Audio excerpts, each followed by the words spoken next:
আজকের গল্প আপ্লুত। লেখা ও পাঠ অমিতাভ রায়। পরিবেশনা রবিবারে ও অবসরে গল্প পাঠ। অরূপ রায়চৌধুরী সকালে ঘুম থেকে উঠে নাইট গাউন পরেই বারান্দার রেলিংয়ে ভর দিয়ে দাঁড়িয়েছিলেন। বেশ কিছুটা দূরে বাড়ির সীমানা প্রাচীরের ওপারের রাস্তা দিয়ে যাওয়া লোক চলাচল দেখছিলেন। পুরনো দিনের রাজবাড়ি, দোতলা বাড়ি, কমপক্ষে বড় বড় 14-15টা ঘর, কড়িবর্গার উঁচু ছাদ, উঁচু দরজা। একসময় বাড়ির উচ্চতার মতোই মান সম্মান ছিল এই পরিবারের। দাদু কলকাতার নামকরা ডাক্তার ছিলেন। পরে এই গ্রামে দাতব্য চিকিৎসালয় খুলে এই বাড়িতেই থাকতেন। বাবাও বিশাল নামকরা ডাক্তার ছিলেন। উনি যখন এখানে থাকা শুরু করেন তখন এটা আর গ্রাম নেই, শহরতলির বেশ নামকরা স্থান। কিন্তু অরূপ সেই ছোটবেলা থেকে হোস্টেলেই কাটিয়েছেন। মায়ের ইচ্ছা পূরণ, নিজের স্বপ্ন পূরণ। গ্রামের ধুলো কাদার রাস্তায় চলা, টিনের ছাউনির স্কুলে যাওয়া, আধা উলঙ্গ ছেলেপুলের সাথে খেলার সময় নাক কুচকানো, ভুরু ওপরে তোলা বা আট চোখে তাকানোর বদভ্যাসগুলো বেড়েই যাচ্ছিল। স্থানীয় ছেলেপুলেরা গায়ে মানে না আপনি মোড়ল রাজবাড়ির এই ছেলেটিকে একেবারে দু চোখে দেখতে পারত না। অদ্ভুতভাবে স্থানীয় সবার কাছে এ বাড়ির অন্য সদস্যরা তাদের গুণ ও ব্যবহারের জন্য প্রায় ভগবানের আসনে থাকত। যে বাড়িতে একসময় কমপক্ষে প্রায় 50 জন দুবেলা পাত পেরে খেত, আজ সে বাড়িতে মাত্র 2 জন থাকে। মালিক অরূপ আর একজন রাঁধুনি কাম দেখভাল করার আধবুড়ো লোক মহাদেব। অবশ্য সেটা মাত্র 1 বছর আগে শুরু হয়েছে, কারণ অবসর নেওয়ার পর প্রথম 2 বছর মূল কলকাতা শহর থেকে একটু দূরে একটা ভিলা কিনেছিলেন। 3 কোটি টাকার ওপর দাম। অবশ্য সারাটা জীবন শুধু কাজ আর তার ওপর টাকা রোজগার। বিদেশে থাকা আর বিদেশি আদব কায়দা পুরোপুরি রপ্ত করে ফেলেছিলেন। ছোটবেলা থেকে রাজবংশের ছেলে বলে বড্ড দেমাগ ছিল। প্রাথমিকভাবে দেরাদুন কনভেন্টে পড়াশোনা, পরবর্তীতে বিদেশ থেকে গ্র্যাজুয়েশন এবং পিজিডি করে 1 মাসের জন্য বাড়ি ফেরা। মূলত মায়ের জন্য এই সফর। বাবাকে শুধু জানানো বিদেশে চাকরির সিদ্ধান্ত পাকা।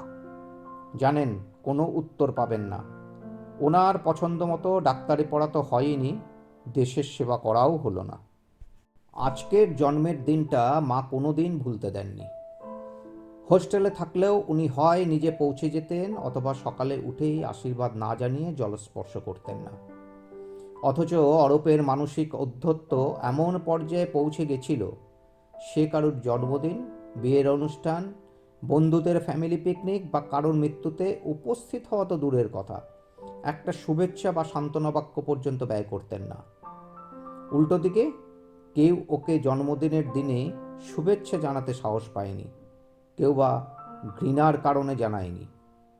আজ শারীরিকভাবে ভীষণই অসুস্থ।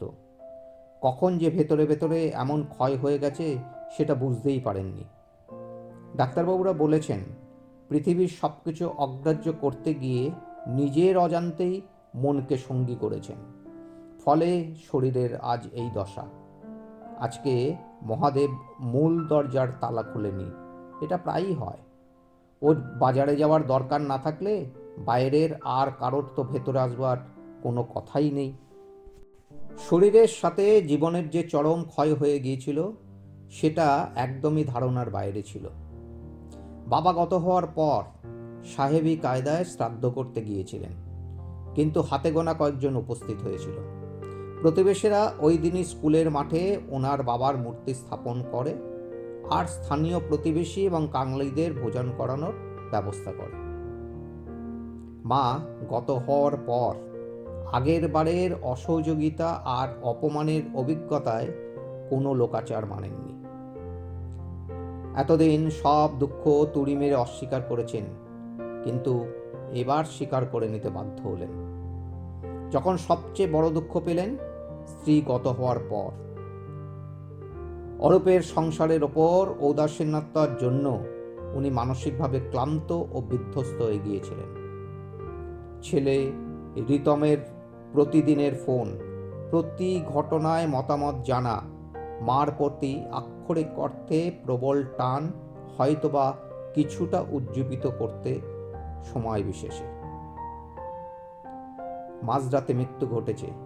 মহাদেব সকালে পাড়া প্রতিবেশীদের খবর দিলেও অদ্ভুতভাবে সবারই কিছু না কিছু বিশেষ কাজ পড়ে গেছিল। শেষে হিন্দু সৎকার সমিতিকে খবর দিলে ওরা দাহ কার্যের সুবন্দোবস্ত করে দিল। ছেলেকে সকালেই জানিয়েছিল, ও শুনেছিল, কিন্তু কিছুক্ষণ বাদে ফোন কেটে দেওয়ার শব্দ ছাড়া আর কিছু শুনতে পাননি। এতেও যেন শেষ হলো না।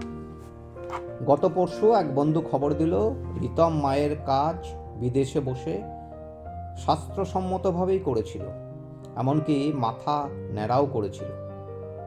আর এদিন গয়াতে এসে পঞ্জিকা মতে বাৎসরিক পিণ্ডদানও করে চলে গেছে। এবার ভাবার সময় এসে গেছে। গতকাল রাত্রে অরূপ স্বপ্ন দেখেছে যে মৃত্যুর পর ওর দেহটা 10 দিন ধরে পচা গলা দুর্গন্ধ অবস্থায় পড়ে আছে। সকালে উঠে মহাদেবকে দেখে খুবই আশ্বস্ত হলেন। ওই সময় থেকেই ওর গুরুত্ব বেড়ে গেল। জন্মদিনের সিদ্ধান্ত নিলেন এবং সকালের জলখাবার খেয়েই চলে গেলেন স্থানীয় বিধায়কের কাছে। যে স্কুলে বাবার মূর্তি স্থাপনা করা আছে সেই স্কুলের পাশের 15 কাঠা জমি কিনে আরও বড় কিছু করার পরিকল্পনা জানালেন। সঙ্গে লাইব্রেরি, ইনডোর আউটডোর খেলার জায়গা, একটা অডিটোরিয়াম থাকবে। মাথায় ছিল কলকাতার ভিলাটা এখনই বিক্রি করে দেবেন। দানের টাকার অঙ্কটা শুনে বিধায়ক আর পারিষদরা চমকে উঠল। এ মাসের মধ্যেই সব কাজ শুরু হবে কথা দিয়ে এলেন। ক্রমে ক্রমে এই বার্তা পাড়া আর দূরান্তে রটে গেল।